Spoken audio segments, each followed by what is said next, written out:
জানেন কি শিবরাত্রি কী এবং এটি কেন পালন করা হয়?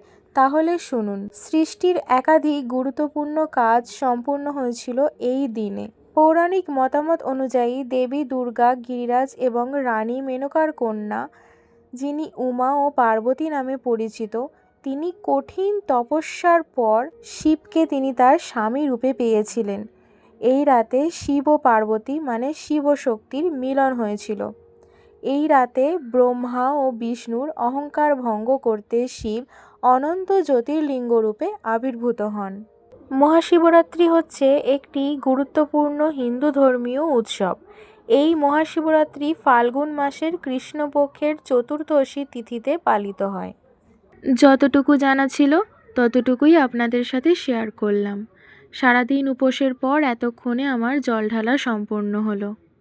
সবাইকে মহাশিবরাত্রির অনেক অনেক শুভেচ্ছা, শুভকামনা এবং অভিনন্দন রইল। সবাই ভালো করে পুজো দিন এবং নিজের শরীরেরও খেয়াল রাখুন। হর হর মহাদেব।